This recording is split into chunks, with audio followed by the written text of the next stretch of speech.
Geram dituduh tidak transparansi dan menyelewengkan uang donasi, Agus Salim melaporkan Pratiwi Novianti. Tak peduli dituding seperti kacang yang lupa pada kulitnya, Agus ingin memenjarakan Novi, YouTuber yang telah memviralkan kasus penyiraman air keras, serta menolong dan menggagas donasi untuknya hingga terkumpul 1,5 miliar. Soal transparansi uang donasi, Dodi Sudrajat, ayah almarhumah Vanessa Angel, juga setuju dengan petisi audit donasi rumah untuk Gala yang didengungkan netizen di media sosial. Lantas seperti apa reaksi Haji Faisal dan Dewi Zuhriyati, mantan besan Dodi Sudrajat yang dituding menyimpan sisa donasi Gala pasca dibelikan rumah senilai 2,4 miliar. Bersama saya, Donna Arsinta, kita akan mengulas polemik dua penggalangan donasi yang viral dan kontroversial, donasi untuk Agus Salim dan donasi rumah untuk Gala Sky Andriansyah. Pemirsa, inilah berita artis ternama Barista.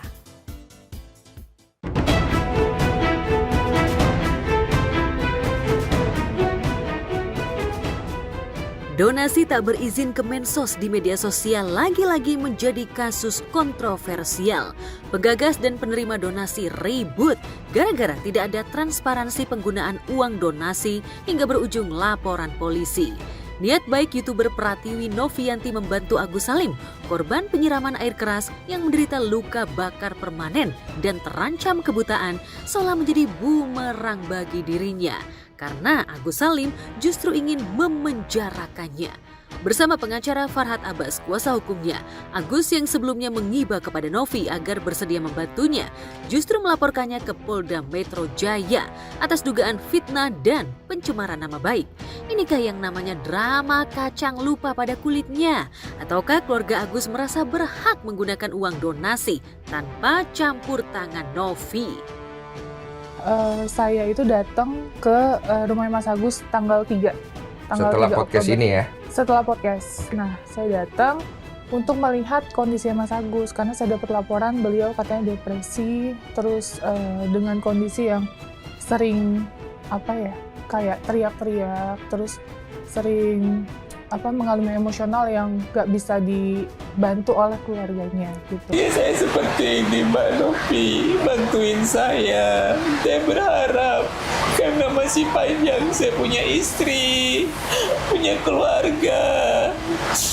Karena saya menafkahi juga ke orang tua saya, bukan ke istri saya juga. Pertama kali adalah pencemaran nama baik dulu. Setelah kita diskusikan, memang awalnya kita akan laporkan pemerasan. Dia kan harus jawaban. Dia kan paling akan menjawab sukarela tidak sukarela. Dia nggak punya legal standing itu. Dia nggak punya fungsi mengawasi itu. Selama itu uang masih dari pribadi masing-masing, tidak ada pidananya. Justru sekarang kalian yang pidana karena uangnya Agus yang diserahkan didonasikan dari masyarakat. Kalian yang ambil. Dia minta maaf dan mau klarifikasi di Bang Denny. Dia mau klarifikasi di saya. Kok ujuk-ujuk dia ngelaporin saya? Lu bete gak sih sama Agus sebenarnya sekarang posisinya? Kesel sih enggak ke Mas Agusnya sih, tapi mungkin dia berpikir seperti itu ini dugaanku. Mungkin ada orang-orang yang memanaskan. Parah, terkesan yang ditolong malah menggigit yang menolong. Tapi apa benar seperti itu kejadiannya? Kita simak kronologi yang tersimpan dalam bentuk digital yang sempat mencetak viral beberapa waktu lalu. Saat Agus disiram air keras oleh JJS alias Aji di Jalan Nusa Indah Duri Kosambi Cengkareng 1 September lalu, banyak yang bersimpati pada nasib Agus dan mengutuk perbuatan Aji. Ada anak training 2 orang, terus salah satunya itu yang tersangka lah. Jadi itu permasalahannya itu bukan permasalahan yang besar banget sih gitu. Ya permasalahannya sepele Pak. Jadi kan ada customer order, dia kan masih baru, ya 1 minggu lebih kurang lah gitu. Dia kerja di situ. Cuman anaknya memang agak sedikit berani kalau dibilangin itu kayak apapun yang ini jangan dulu pegang ini, tapi tetep aja dijalanin sama dia. Cuman nanti kalau salah pasti kan saya yang dimarahin sama bosnya saya gitu kan, bukan marah, maksudnya diperingatin jangan kayak gitu kan. Nah terus di situ tuh emosi memuncak lah karena perselisih pahaman itu kan. Nah saya ke belakang, ngeredam. Nah dia bapak juga kalau ini sering salah juga ya, iya yang penting jujur, intinya itu aja sih aku bilang gitu kan. Mau bapak apa ya udahlah aku bilang gitu, lama-lama lu bang juga aku bilang gitu, udah lu pulang aja sana, bapak nggak butuh orang-orang kayak kamu aku bilang gitu kan. Jadi ada mungkin perkataannya dari Agus yang kurang kurang pantas untuk disampaikan.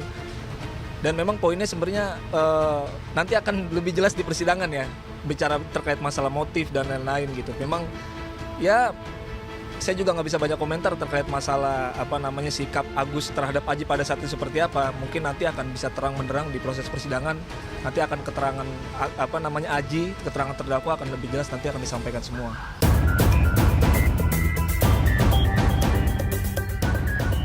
Adji adalah karyawan magang yang baru 2 minggu menjadi bawahan Agus di sebuah kafe di kawasan Green Lake, Jakarta Barat. Karena merasa mendapat kekerasan verbal dan fisik dari Agus atasannya, Adji menaruh dendam hingga ia nekat memberi pelajaran pada Agus dengan caranya sendiri. Nah, Adji membuntuti Agus dan Elmi Nurmala istrinya dengan membawa seliter air keras. Setelah berhasil menghadang laju motor Agus, Adji menyiramkan air keras ke wajah Agus hingga kepala waiters di restoran Korea itu berteriak histeris karena kesakitan. Secara verbal ya, tapi memang dari keterangan Adji itu sempat ada agak sedikit tekanan dari fisik dari yang dilakukan oleh Agus pada saat itu ya. Nah 1 hari setelah kejadian itu malamnya langsung saya disiram. Berarti dari kejadian itu besoknya, Iya. malamnya Langsung dia kejadian disiram itu yang di disiram. CCTV. Ya langsung saya teriak itu pas dia nyiram, Adji, Adji. Kamu tahu orangnya itu? Tahu, Pada saat memang dia disiram. gerak-geriknya juga Agus lihat tuh si Adji kayak ngikutin gitu, tapi Agus tuh nggak pernah mikir hal yang sampai Separah itu. gitu. Tapi yang pasti Adji sudah mengetahui kondisi yang harus dihadapi saat ini, dan berkali-kali juga saya sampaikan ke Adji, ini tidak dibenarkan, apa yang dilakukan oleh Adji itu sangat tidak dibenarkan.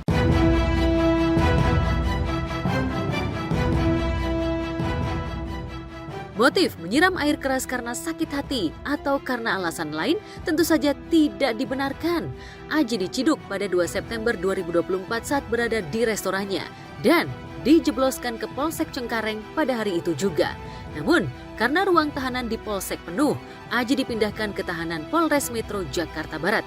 Pemuda yang baru berusia 18 tahun itu dijerat pasal penganiayaan yang menyebabkan luka berat dengan ancaman hukuman 5 tahun penjara. Itu kan ada 2 pelaku ya. Iya. Yang satu yang nyiram itu diduga Adji. Yang satu lagi ini siapa ya? Nah kalau itu saya nggak kenal sama sekali, nggak tahu juga Kalau dari saya. kata orang Polsek sih itu temen sekolah dulu, entah SMP atau SMA, terus ketemu lagi cuma sebatas lewat WA aja begitu katanya. Oke, berarti orang itu belum ketangkep katanya. Masih dicari. Iya. Berarti satu pelaku buron ya? Iya. Adji sehat. Saya baru kemarin ketemu Adji gitu. Jadi saya ngobrol-ngobrol, saya bicara masalah perkembangan saat ini seperti apa, dan ini prosesnya sudah pada ingin dilimpahkan berkas dari Adji dari kepolisian ke kejaksaan. Nah terakhir saya menerima berkas itu dari kepolisian, ada perpanjangan masa penahanan sampai 1 November. Artinya sebelum 1 November kemungkinan Adji berkasnya akan dilimpahkan ke kejaksaan untuk disidangkan di pengadilan.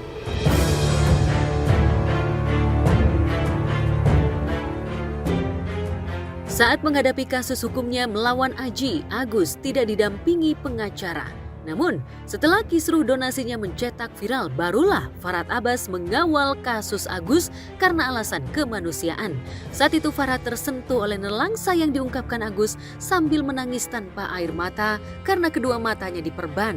Seperti halnya Hotman Paris Hutapea, Farhad menilai uang donasi sudah sah menjadi milik Agus, meski hal itu diinisiasi oleh Novi. Secara hukum, uang itu sudah milik dari Agus. Secara hukum, uang itu sudah milik dari Agus. Jadi, tidak bisa dituntut uang itu dipakai untuk apa. Tapi secara moral, kalau memang tidak dilakukan sesuai dengan tujuannya, secara moral itu kurang terpuji. Tapi kalau ada orang niat baik, terus dia bantu, ayo kita buat donasi, nanti aku yang ini yang manajemenin gitu kan. Lalu misalnya lu mau jadi artis, ini manajemennya, lu dapat jatah boleh juga. Boleh dong, kan yang penting mau sama mau, suka dengan suka. Tidak ada unsur pemerasan, tidak ada unsur menyalahgunakan di situ. Jadi kalau menurut saya Novi ya sudah kamu santai aja, cuma harus lakukan perlawanan hukum karena Anda sudah dilaporkan. Novi, kalau kamu merasa terzolimi, kamu merasa benar, ya saya siap bantu.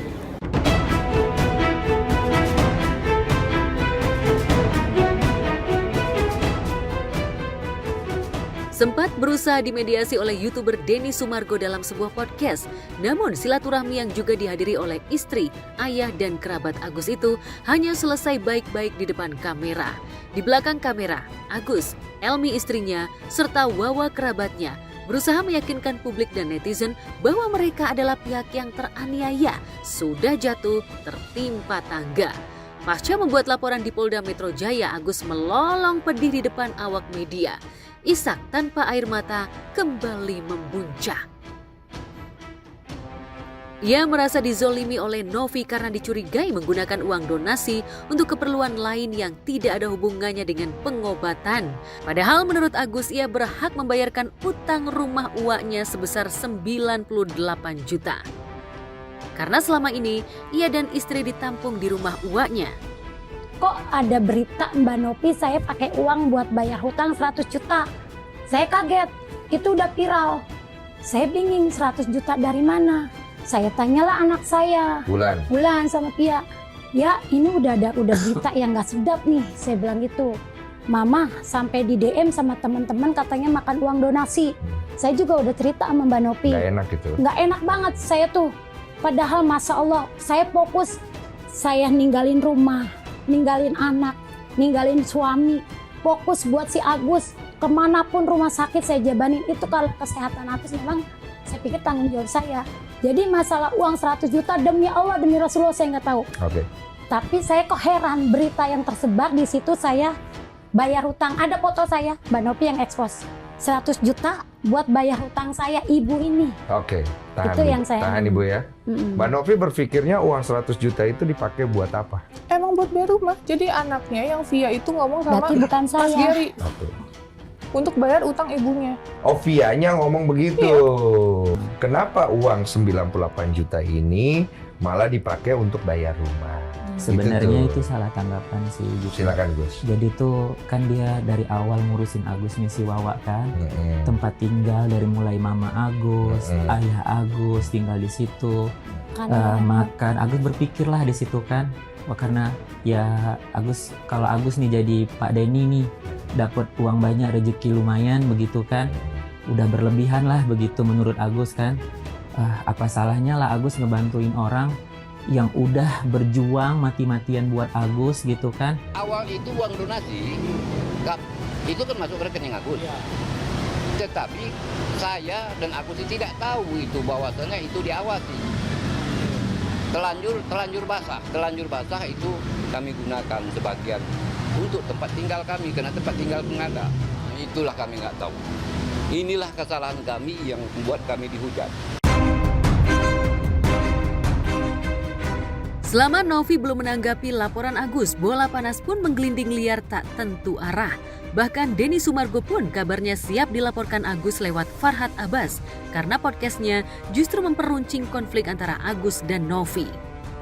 Saya kemarin sudah posting, saya akan kasih uang 240 juta untuk Agus. Ya, ini untuk Agus nih.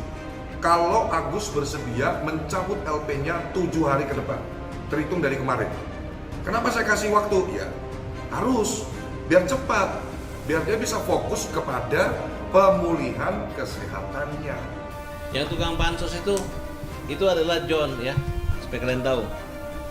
Kalau dia manusia normal ya, masa nyuruh Agus cabut laporan baru dikasih uang 200 juta? Emang apa?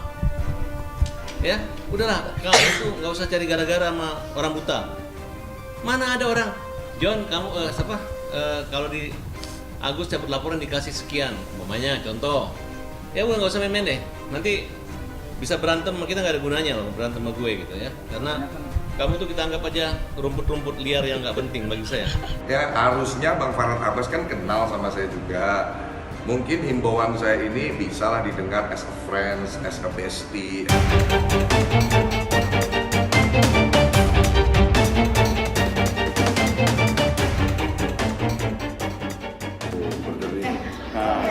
Assalamualaikum Novi. Nggak apa-apa. Cuman mau say hello aja, Nov. Halo Teh, apa kabar? Teman-teman media cuman mau say hello. Tadi ada pertanyaan dari media, Bang Jon kan komunikasi sama Novi. Ada nggak Novi merasa kesel sama Agus? Saya jawab, tidak ada satupun kalimat kesal yang disampaikan keluar dari Novi. Novi itu orang yang benar-benar tulus membantu Agus. Saya bisa garansi itu. Sapa dulu teman-teman media nih, Novi. Halo. Ini minta maaf ya, tadi saya langsung diminta, coba Bang Jon telepon Novi di setengah 11 malam. Novi mungkin konfirmasi dong sedikit aja. Bener nggak uang yang sudah masuk ke yayasan sejauh ini sudah berapakah yang dikembalikan Kak? Dan mungkin komentar kamu terkait laporan apakah sudah ada mediasi? Hitung aja teman-teman. Saya saat ini belum bisa memberikan statement apapun, nanti insya Allah kita akan segera membuat respon dan bertemu sama teman-teman media untuk mengklarifikasi beserta dengan bukti-bukti yang ada. Selang sehari Novi kembali muncul di podcast Denny Sumargo bersama Faisal, korban kekerasan yang membuat bola matanya cedera parah, yang juga dibantunya dengan gerakan donasi di media sosial. Novi mengaku tak takut menghadapi laporan Agus karena ia memiliki saksi dan bukti kuat untuk melawan laporan Agus. Saat tampil bersama kuasa hukumnya, Novi menyebut bahwa pelunasan utang rumah Wawa kerabat Agus bukan 98 juta, seperti yang mereka katakan di podcast Denny Sumargo, melainkan hanya 35 juta karena mendapat keringanan dari pihak Bank KPR. Sedangkan sisanya sebesar 63 juta digunakan Agus untuk keperluan konsumtif. Tapi yang saya lihat ya Bang, mutasi tersebut ada 35 juta untuk pelunasan rumah. Jadi pelunasan rumah bukan 90 sekian aku nggak tahu. Transfer keluar 20 juta, ada transfer ke rekening orang 10 juta, ada bayar Tokopedia, ada bayar Shopee. Makanya aku langsung shock sih Bang. Aku langsung nanya sama Mas Gini, Mas, kok ini bisa? Katanya pelunasannya, kan aku dikirimin tuh pelunasannya 90 juta sekian kan. Kupikir hanya buat rumah, kok tiba-tiba ada receh-recehnya. Itu nggak tahu gimana ceritanya. Ya harusnya mereka mengatakan dan mereka berbicara kepada yang didonasikan, kepada yang menerima donasi, tolong ini jangan diberikan untuk hal-hal di luar kebutuhannya. Kebutuhan ya, jangan keinginan ya. Karena kita ini hidup kan ada kebutuhan, ada keinginan. Kita ini butuhnya makan, kadang kita pengennya apa? Beli mobil. Dari mutasi rekening yang Novi kumpulkan, istri dan kakak kandung Agus pun menerima uang 50 juta dari uang donasi. Novi tidak akan meminta pertanggungjawaban uang itu, andai digunakan Agus untuk pengobatan atau kebutuhan pokok untuk menunjang kehidupan selanjutnya. Mengingat Agus tidak bisa bekerja kembali karena tak bisa melihat. Yang faktanya di sini memang itu uang sudah keluar gitu kan, dan itu perlu dipertanggungjawabkan gitu kan. Kalau memang itu salah tinggal ya minta maaf lah gitu. Saya mempertanyakan siapa pembinanya, siapa anggota kongresnya, siapa pengawasnya. Coba tanyain. Ini yayasan ini cuma Novi aja. Dari awal kita open donasi untuk pengobatan Mas Agus. Ya. Clear ya, itu ada loh di video, nggak bisa dihilangkan. Bukan untuk kebutuhan bayar bayar ini yang di luar dari Mas Agus, kecuali kalau Mas Agus misalnya mau ngontrak rumah, itu masih kebutuhan Mas Agus ya. Mau nyewa caregiver, terus mau beli mobil untuk transportasi gitu, itu masih berhubungan dengan Mas Agus. Itu it's fine, nggak ada masalah sama sekali. Malah saya senang dipergunakan dengan sangat baik gitu. Kita ambil dari ceritanya Novi, dia bilang kan dana itu buat Mas Agus, buat mata Mas Agus, bisa aja nanti dana itu juga dibelikan mobil kan buat waralini Mas Agus ataupun kontrakan kan biar Mas Agus ada penghasilan. Saya balik tanya, sejak dana itu pindah ke yayasan apa yang dilakukan? Padahal Agus itu seperti teman-teman lihat hidup numpang di tempatnya Wawa dan di dalam kamar yang kecil, bahkan kasur pun saya lihat kemarin tidak pakai spray. Harusnya kan kalau dia sudah lihat dana seperti itu, begitu dana pindah punya inisiatif dong, belikan kendaraan. Kan sampai sekarang dia masih nge-grab. Ya, berbeda dengan Agus Salim putranya, Muhammad Daniel berusaha menyikapi konflik Agus versus Novi dengan bijak. Daniel menyebut awalnya Agus tidak tahu kalau penggunaan uang donasi itu dipantau ketat oleh Novi, sehingga ia jor-joran menggunakan uang itu untuk kepentingan keluarga. Dalam beberapa hari, Agus menghabiskan uang ratusan juta, sehingga Novi terpaksa meminta uang donasi itu dipindahkan ke rekening yayasan miliknya. Setelah menyerahkan sisa uang donasi kepada Novi, Agus menegaskan bahwa uang donasi itu tidak penting jika harga dirinya terinjak-injak. Agus merasa isu menyelewengkan uang donasi yang didengungkan Novi telah melukai harkat martabatnya, sehingga Novi layak dipolisikan. Ini yang aku sedihkan, Mbak Novi. Aku semua segitu banyak, kayak nggak ada artinya. Itu yang aku sedihkan. Tapi aku bersyukur, Mbak Novi bantuan mereka semua. Bagaimana Agus tidak sakit hati? Sekarang beginilah, Mas Agus tidak akan bereaksi kalau tidak ada aksi.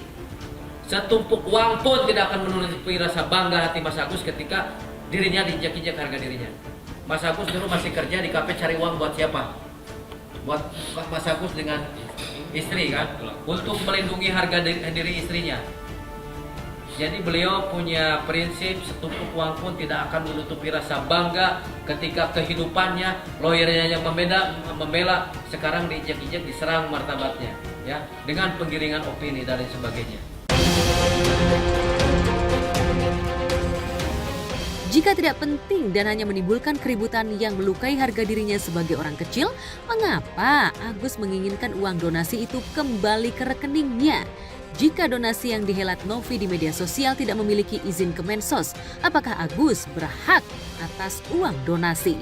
Benarkah penyelenggara donasi seperti Novi berhak atas 20% uang hasil donasi?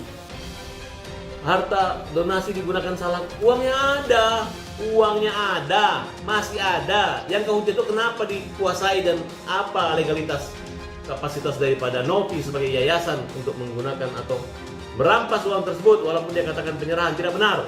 1 miliar itu adalah dengan cara yang tidak benar. Kita bela-belain kayak gini buat Mas Agus, bukan buat pribadi saya, Pak, buat pribadi saya. Gitu, jadi saya sekali lagi nggak takut untuk diaudit yayasan kami, silakan ya, silakan, karena kita juga semuanya transparan. Ya kalau untuk memantau sih, menurut saya tidak perlu yang memberikan, kecuali kalau kita titipkan di lembaga amil-amil zakat, nah kan, nah ketika amil zakat ini memberikan kepada orang lain, mereka yang menjadi controlling atau memantau itu boleh-boleh saja. Tapi kalau pemberi sih saya yakin mereka ikhlas lah, nggak perlulah memantau apa segala macam.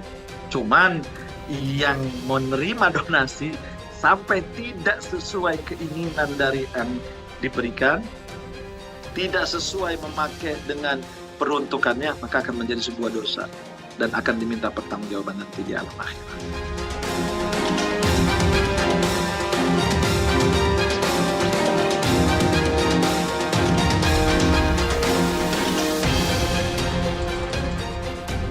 Ya, saya turut prihatin ya atas kisruhnya donasi yang untuk Agus ya, yang korban dari penyiraman air keras ini. Untuk pemindahan dana ke yayasan sih menurut saya bisa juga ya, itu maksudnya kalau memang benar dari yayasannya untuk mengatur pengobatan Agus yang benar-benar dilakukan, karena ini memang sudah kesorot publik ya.